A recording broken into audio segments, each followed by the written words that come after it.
नमस्कार। दयानंद शिंदे। कभी थे अकेले हिंदू, आज इतने हुए, तब नहीं डरे तो भला अब डरेंगे। विरोधों के सागर में चट्टान है सन, निडर है सभी हम, अमर है सभी हम। सर पे हमारे वर्द हस्त करता, गगन में लहरता ये भगवा ध्वज हमारा, गगन में लहरता ये भगवा ध्वज हमारा।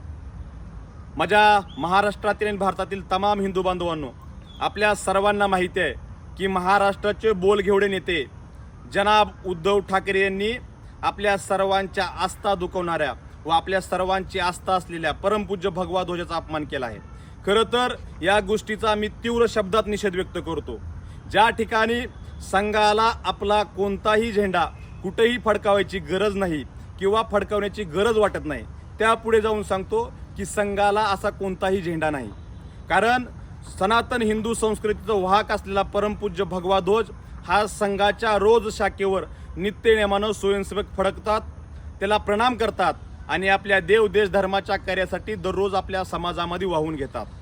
ही तर खरं मी याच्या पुढे जाऊन सांगेन की ज्याला बुद्धी नाही, ज्याच्या बुद्धीवर कीव येते, ज्याला झेंडा फडकावणे आणि फडकं ह्यातला अंतर कळत नाही, अशा निर्बुद्धी माणसाबद्दल बोलणं खरं तर लाजिरवाणी गोष्ट आहे। मी आज या ठिकाणी एवढं सांगू इच्छितो की ज्या माणसानं देवदेश धर्माचं काम करण्यासाठी आपलं आयुष्य वाहिलं, अशा बाळासाहेब ठाकरेंच्या विचारांना त्यांच्याच पुत्रानं शेवटची तिलांजली दिली असं मी म्हणेन। आणि मी पुन्हा एकदा उद्धव ठाकरेचा तीव्र शब्दात निषेध व्यक्त करतो। जय भीम, वंदे मातरम।